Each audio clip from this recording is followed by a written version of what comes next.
E aí, meu aluno querido, vamos estudar um pouco de língua portuguesa. Que bom que você voltou para estudar, que bom que você continua ali focado, disciplinado, que você continua esperançoso na sua aprovação. Se você está confiando na sua aprovação, eu também estou confiando. Se você não está confiando, eu ainda confio em você. Por quê?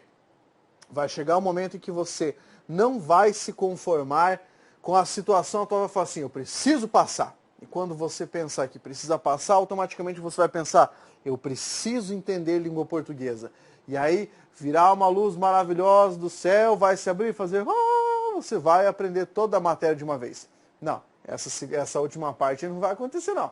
Você vai ter que estudar ali, ó, ralando dia por dia, papirando, gastando o dedo de tanto apagar, tá? Ficando com a mão ali com cheiro de borracha, de tanto ficar apagando, e grafite, de tanto ficar escrevendo, tá? Agora, o que eu quero que você entenda, é super importante que você tenha essa motivação para estudar, principalmente língua portuguesa, que é um conteúdo extenso, que é um conteúdo cheio de detalhes e que principalmente é um conteúdo analítico. O conteúdo de língua portuguesa exige de você a capacidade de analisar termos, tá? Então é isso que nós vamos fazer, analisar termos. Olha só, você vai estudar agora um dos conteúdos mais incidentes em prova de concurso público, que é o conteúdo de vozes verbais.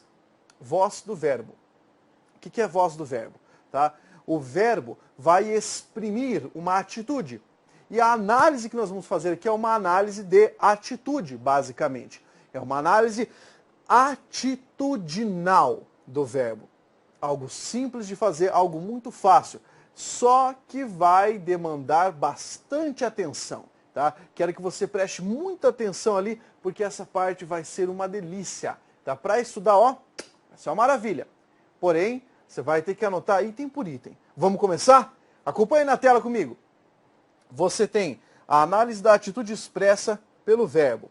Existem 4 vozes na língua portuguesa, tá? 4 vozes. São elas: voz ativa, voz passiva, voz reflexiva e voz recíproca. Qual é a característica de cada uma delas? O verbo que se encontra na voz ativa vai demonstrar na frase a presença de um sujeito agente. Como assim um sujeito agente? Um sujeito praticante. Ele vai exercer uma ação, vai praticar uma ação sobre outro elemento. Na voz passiva, pense, passivo é o quê? Quem pratica ou quem recebe? É quem recebe a ação. Então nós vamos ter aqui um outro tipo de sujeito. Nesse caso, a frase vai demonstrar um sujeito paciente. Lembra, paciente, quem recebe a ação. Também posso chamar de sujeito passivo, mas é mais interessante chamar de sujeito paciente. Depois, voz reflexiva. O que nós temos que entender aqui, ó? Reflexivo, você lembra de quê? Você lembra de espelho, tá? Como assim espelho? A imagem vai e volta. Mesma coisa, a ação do verbo vai e volta. Então você vai ter um sujeito que pratica ação sobre si. O que é isso? É um sujeito solitário? Pratica ação sobre si? Não! Sujeito ao mesmo tempo agente e paciente. Sujeito, agente e paciente. Nós vamos ter também a voz recíproca. Na voz recíproca, algumas gramáticas dizem que essa voz é a mesma, reflexiva recíproca, eu separo, voz reflexiva e voz recíproca. Nós vamos ter aqui uma diferença na ação. A ação expressa pelo verbo vai ser considerada uma ação mútua. Tá? Ação mútua. O que eu quero dizer com isso? Um elemento vai praticar ação sobre o outro, ao passo que o outro vai praticar ação sobre o primeiro elemento. Mútua a ação vai ser considerada. Muito bem? Essa primeira parte é fundamental para você entender a matéria. Se você não lembrar que um sujeito agente tem que ter, que a voz ativa tem que ter sujeito agente, a voz passiva tem que ter sujeito paciente, você vai viajar na hora de responder as questões. Então, bastante cuidado na hora de analisar isso aqui. Por quê? Eu vou falar para você, Determinada frase está com o sujeito paciente, determinada frase está com o sujeito agente. Isso vai virar lá na frente assunto de concordância. Vai virar lá na frente assunto de análise sintática. Então agora, é a hora de dar cara a tapa e estudar isso profundamente. Vamos lá? Essa parte vai ser maravilhosa. E vamos começar vendo a voz ativa. O que é a voz ativa? Lembra? Vai demonstrar alguém praticando alguma ação. Então, vamos às marcações, tá? Primeira coisa, vamos marcar o verbo. Meu cunhado aluga casas. Eu tenho o verbo alugar aqui. Perfeito? Verbo alugar. Que tipo de verbo é esse? Esse aqui é um verbo transitivo direto. Você já lembrou, né? Você já conseguiu estudar isso aí. Agora, quem é que aluga casas? Meu cunhado. Então, meu cunhado está aplicando a ação de alugar sobre o termo casas. Eu entendo com isso que a expressão meu cunhado é o sujeito. Que tipo de sujeito? Que está atuando. Sujeito, agente. E ele está atuando sobre quem? Está atuando sobre a palavra casas. A palavra casas é o quê? Professor, eu acho que é objeto direto. Eu não discordo de você. Lá na sintaxe é objeto direto. Nessa análise que nós estamos fazendo, você vai chamar de afetado. Por que afetado? Porque é o termo afetado pela ação. É isso que você tem que saber. É o termo afetado pela ação. É o termo paciente. Professor, posso chamar de sujeito paciente? Não. Por quê? Porque não é o sujeito. O sujeito paciente estará na voz passiva. Na voz ativa, o sujeito é agente. Muito bem? Identificou esses elementos? Perfeito. Vamos fazer isso com o outro termo. Com a outra sentença. Os meninos farão aquela prova. Está aqui o verbo fazer. Que tipo de verbo é esse? Verbo transitivo direto. Quem fará a prova? Quem há de praticar essa ação? Os meninos. Então, esse termo, os meninos, vai aplicar a ação de fazer sobre o termo aquela prova. Isso quer dizer que o termo aquela prova funciona como o quê? Você já sabe, né? Quem está recebendo a ação, nessa frase aqui é o afetado. Afetado pela ação do verbo. Agora, olha o último caso. O autor está escrevendo um livro. Eu tenho aqui uma forma verbal, né? Tem uma locução verbal aqui praticamente, uma forma composta. Então eu tenho verbo estar e verbo escrever. Que tipo de verbo é o verbo escrever? É um verbo transitivo direto. Quem escreve, escreve alguma coisa. Quem é que está escrevendo alguma coisa? Dá uma olhada aí. Como é que nós vamos classificar? O autor. O autor vai ser o quê? O sujeito. Que tipo de sujeito? Agente. Igual aqui em cima. Sujeito, agente. Ele está praticando a ação de escrever sobre o termo um livro. Qual vai ser a identificação funcional, né? A função desse termo um livro? Nessa frase, pela atitude dele, ele é chamado de quê? De afetado. Certo? Esse termo é o termo afetado. Muito simples, muito fácil de compreender isso aqui. É só isso que é a voz ativa. Sério, professor? Sério. Basta que você reconheça na frase um verbo e um sujeito praticando uma ação sobre um verbo, matou, você não vai ter problemas. Tá? Você vai conseguir com muita facilidade identificar a noção de voz ativa. Certo? Fácil, super simples isso. Vamos adiante agora. Agora eu vou falar para você sobre a voz passiva. Lembre-se de que o foco da voz passiva é receber a ação. Então nós vamos transformar isso. O que a banca quer que você entenda? Tá? É a noção de transposição de voz do verbo. Você vai transpor de uma forma para a outra. Acompanhe aí comigo. A voz passiva, tá? Vai possuir a característica de receber a ação. Antes de qualquer coisa, quero que você marque quais verbos podem ter voz passiva. Escreva aí. Verbo transitivo direto pode ter voz passiva. O verbo bitransitivo pode ter voz passiva. E como exceção, o verbo obedecer, que é um verbo transitivo indireto, mas que pelo uso adquiriu uma voz passiva. Tá? Então lembra, passivo recebe. Quais podem ter? Isso que vai te ajudar muito nas questões. Verbo transitivo direto, verbo bitransitivo e o verbo obedecer, em alguns casos. Existem duas formas de voz passiva. A primeira voz passiva é chamada de voz passiva analítica. Como você sabe, tudo que é analítico em língua portuguesa é maior, mais amplo, tá? Qual é a estrutura comum de uma voz passiva analítica? Geralmente é assim, ó, sujeito paciente, uma locução verbal e um agente da passiva. Eu quero que você anote o seguinte. A locução verbal, tá, de que eu estou falando, vai ter que apresentar um verbo especificamente.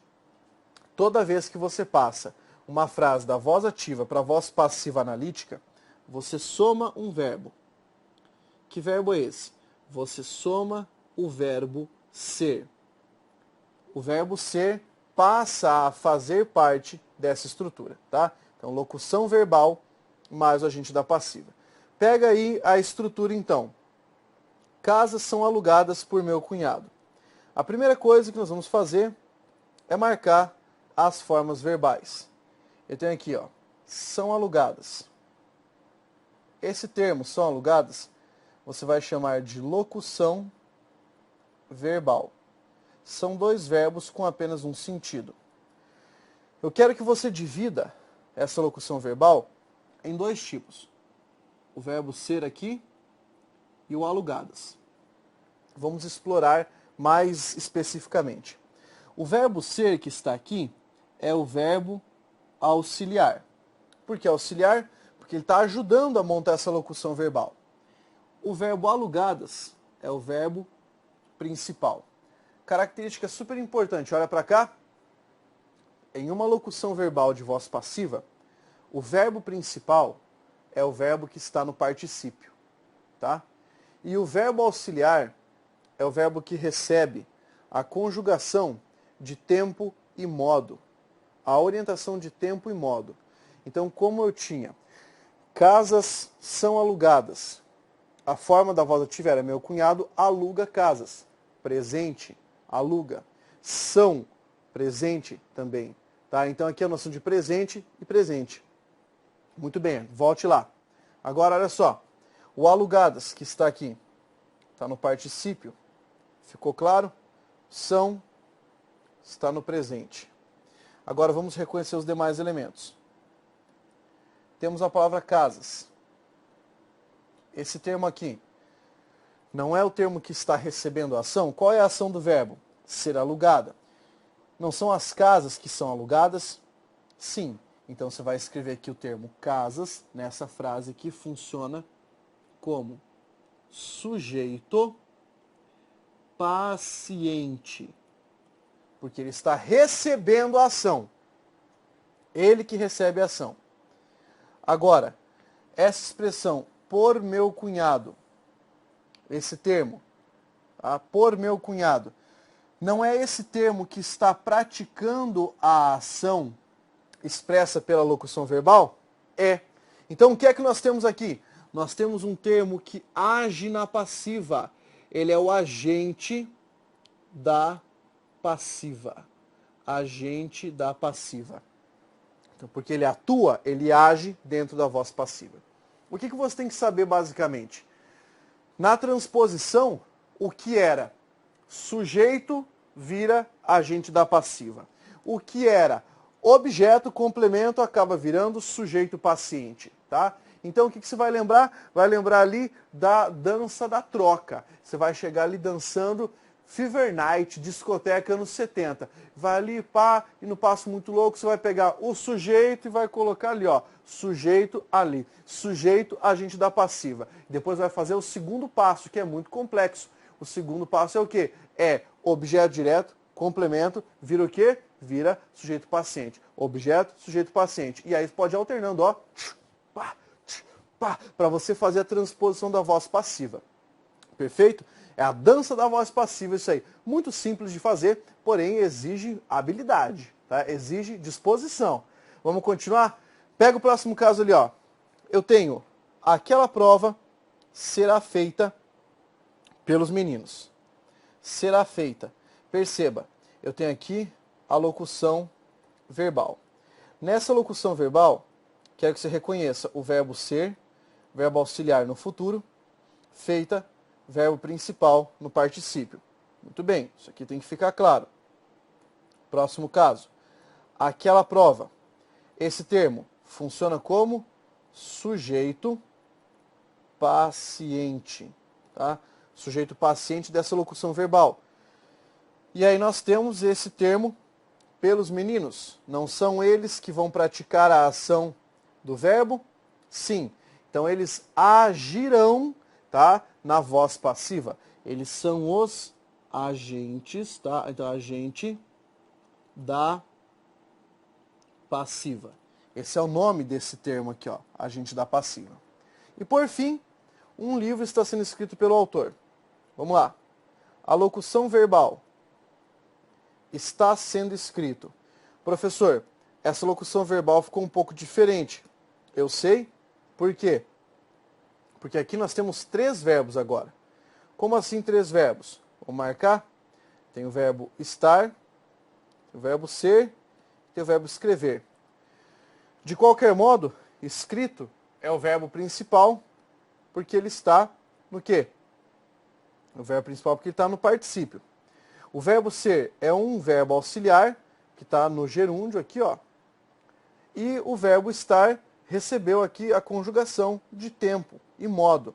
É o outro verbo auxiliar. Nessa locução temos 2 verbos auxiliares. Tá? Nada muito difícil. É só você lembrar que tem que somar o verbo ser. Somou o verbo ser, apareceu um particípio, o que vai acontecer ali? Vai aparecer uma voz passiva. Tá? Agora, um livro, esse termo um livro funciona como sujeito paciente. Por quê? Porque está recebendo a ação. E esse termo pelo autor? É ele que está praticando a ação. Se ele está praticando a ação, ele vai ser chamado de agente da passiva. Pronto. Eu mostrei para você 3 maneiras de fazer transposição da voz ativa para a voz passiva analítica. Agora, nós vamos estudar o próximo tipo de voz passiva, que é chamada voz passiva sintética ou pronominal. Também pode chamar de voz passiva pronominal. Muito bem? Pegue aí e vamos analisar. Voz passiva pronominal é aquela que se faz com a presença de um pronome. Como é que funciona a estrutura, tá, dessa voz passiva? Você vai ter o verbo mais o pronome ser mais um sujeito paciente. Então, ó, pega a estrutura. Verbo, palavra ser e sujeito paciente. Ocorre que a palavra ser vai ter uma nomenclatura muito importante nesse caso. Qual vai ser o nome dessa palavra? Vai se chamar partícula apassivadora. Parece nome de novela do SBT, não parece? Nos próximos episódios de partícula apassivadora. Olha só, até formou o desenho ali. Tá? Partícula apassivadora ou também pronome apassivador, que a palavra ser vai receber como nome. Tá ok? O que é uma partícula apassivadora? É um pedaço de palavra que mostra que a frase está na voz passiva. E tem que lembrar que vai haver também, ó, o sujeito paciente aqui, não pode esquecer isso. Vamos para as frases, tá? A primeira frase, alugam-se casas. Então, veja só, qual é o verbo? O verbo é alugar, tá? Você percebeu? Verbo transitivo direto. O que você vai fazer depois disso? Depois do verbo transitivo direto, olha a palavra ser. E aí você vai parar aqui. Verbo transitivo direto, essa palavra ser deu ideia reflexiva? Não, não deu. Se não deu ideia reflexiva, você vai pensar o quê? Que isso aqui é uma partícula apassivadora. e que esse verbo está na voz passiva. Professor, que diferença isso faz? A diferença é que essa palavra casas está funcionando como sujeito paciente. Olha para cá, se você estiver estudando e a banca disser para você, a palavra casas funciona como complemento do verbo alugar. Errado. Por que está errado? Porque a palavra casas é o sujeito que recebe a ação, o sujeito paciente do verbo alugar. Não é complemento. Então, o que eu quero que você perceba é a estrutura. Verbo, partícula passivadora e sujeito. Tá? A banca pode trabalhar com a noção de concordância. A palavra casas está no plural. E é por isso que o verbo alugar também fica no plural. Para realizar a devida concordância. Muito bem? Para realizar essa concordância, que é a concordância correta para a frase. Certo? Então, que fique claro isso aqui para você. Observe muito a relação de singular e plural, porque a banca adora jogar com isso aí nas questões. Muito bem? Vamos lá. Aqui, eu quero que você observe a relação de concordância sujeito, tá? Paciente e o verbo aqui. Se disser, aluga-se casas, errado. Professor, e como é que é? É vender ou vendem-se? Ué, depende. Vendem-se casas. Se for apenas a palavra casa, vende-se. Tá? Então é sempre para observar a relação entre o sujeito e o verbo. Olha lá, o próximo caso. Far-se-á aquela prova. Professor, por que ficou assim? Porque eu tenho o verbo fazer no futuro. É fará. E eu coloquei aqui no meio a palavra ser. Coloquei aqui no meio a partícula passivadora. Partícula passivadora. E aí você vai colocar que o verbo fazer aqui, ó. Verbo fazer é verbo transitivo direto. Tá dando certinho com aquela regra que eu falei. E por que ficou far-se-á? O nome desse caso aqui é mesóclise. Tá? Só para você anotar ali, ó. Mesóclise. Consiste em colocar o pronome no meio do verbo. Nós já estudamos, nós vamos estudar isso, tá? Que é colocação pronominal. Isso também cai em prova. Tá? Esse aqui é um caso, as pessoas não falam tanta mesóclise hoje, mas é correto, corretíssimo, diga-se de passagem. O termo aquela prova é o quê? É o complemento do verbo? Não. É o sujeito, é aquilo que será feito. Aquela prova será feita. Sujeito paciente. Far-se-á aquela prova. Lembra do verbo no futuro, tá? Para adequar a forma original. E lembra da concordância. Singular, singular, singular. Se fossem aquelas provas, far-se-ão. Essa seria a forma correta daí. Muito bem. O último caso, que poderia ser o caso mais complexo para você. Veja o verbo estar e aqui o verbo escrever. Está aqui.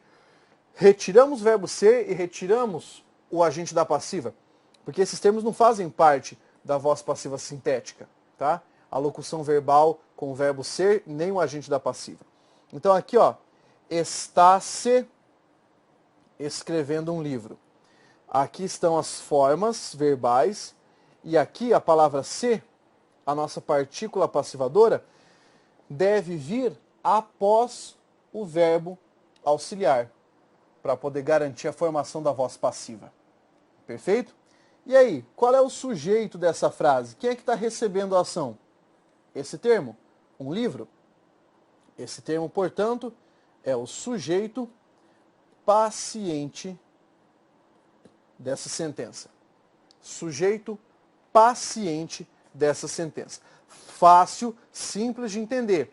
Aqui eu quis mostrar para você como vai aparecer a organização da frase. Então, uma sigla legal, pense comigo, é V, C e aí o que? SP. O que é isso, professor? Verbo, sujeito, a palavra ser, partícula passivadora, SP, sujeito, paciente. Isso aqui vai te ajudar extremamente na hora de resolver as questões. Muitas questões que nós veremos na matéria de concordância, tá? Veremos em sintaxe, estarão associadas a esse conhecimento. Esse é um conhecimento básico da língua portuguesa, coisa que você precisa saber. Perfeito? Vamos adiante. Próxima voz. Voz reflexiva. Pega essa noção aqui, ó. reflexiva. A ação deve ir e deve voltar para quem a pratica. Primeira frase que nós temos aqui. A criança rabiscou-se com a caneta. Muito bem, eu tenho que pensar. Quem foi que se rabiscou? A resposta, a criança. Esse termo aqui, a criança, está desempenhando a função de sujeito. Não está praticando uma ação? Está. É um sujeito de que tipo? Sujeito agente. Quem é que está recebendo a ação? A própria criança, porque a ação foi e voltou. Então, sujeito agente e paciente. Agora, entenda o seguinte. Essa palavra ser, que está aqui, vai ser classificada como um pronome de que tipo? Reflexivo. Tá? Reflexivo. Porque está mostrando esse sentido de ação reflexiva. Cuidado, a classificação pelo sentido é essa. Mas a banca pode vir e te perguntar qual é a função. A função sintática. Se ela te perguntar a função sintática, só vou antecipar aqui para você não errar a questão. Sintática. A função desse pronome, pasme, é de objeto direto. É o complemento do verbo. É como se eu dissesse, a criança rabiscou a criança. Né? A criança é o sujeito e o objeto, nesse caso, o referente. E a palavra ser funciona como o objeto direto do verbo rabiscar. Essa é a função sintática. Mesma coisa na frase de baixo. Joana penteava-se no quarto. Pentear. Quem penteia, penteia alguém. Quem é que está penteando? Joana. Joana é o sujeito agente e, ao mesmo tempo, paciente. Pratica e recebe ação. O ser que está aqui, vamos lá, é o objeto direto e é o pronome reflexivo. O que eu tenho que saber? Que esses verbos, o verbo rabiscar e o verbo pentear, nesse caso, foram empregados no que nós chamamos de voz reflexiva. O verbo está na voz reflexiva. A banca também pode tentar te confundir, falar, a palavra ser na linha tal indica uma voz passiva. Não. Ou colocar uma voz passiva e pedir se indica um sentido reflexivo. Então é bem importante você analisar com cuidado o sentido e a formação da estrutura da frase. Muito bem? Vamos adiante. Pegar a última voz, o último tipo de voz, que é a voz recíproca. Quando eu falo de reciprocidade, você pensa aqui no quê? Em ação mútua. Beleza? A ação mútua. O que é que você precisa identificar? Primeiro, o sujeito deve demonstrar que há mais de um elemento. Assim, ou um sujeito no plural, ou assim, um sujeito composto. Tá? Então veja, os concorrentes, sujeito, se acusaram de plágio.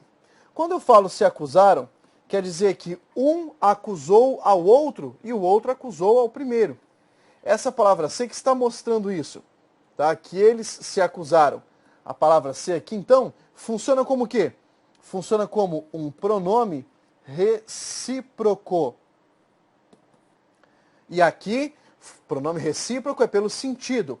Pela função sintática, se a banca perguntar, quem acusa, acusa alguém. É o objeto direto. A mesma coisa na segunda sentença. Pedro e Paulo se esbofetearam. Quem foi que se esbofeteou? Pedro e Paulo. Esse termo é o sujeito. Lembra, é um sujeito agente e paciente nos dois casos. Agente e paciente. Mas o segredo aqui está no sentido do verbo. Esbofetear. Quem esbofeteia, esbofeteia alguém. É um verbo transitivo direto. Mas olha, quer dizer que Pedro esbofeteou Paulo e Paulo esbofeteou Pedro. A ação foi mútua, tá? A ação recíproca. Essa palavra ser é um pronome recíproco e cria um verbo na voz recíproca, tá? Lembra da função sintática aqui? Se perguntar a função sintática, é o objeto direto, ou se você preferir também, complemento verbal, complemento do verbo esbofetear. Pois bem, essas são as 4 vozes verbais. Conteúdo extremamente incidente em provas, tá? Quero que você estude isso, concentre-se nessa matéria, porque isso aqui pode salvar uma questão. Maravilha? É preciso continuar estudando, ainda há um longo caminho pela frente. Maravilha? Respire e força, guerreiro!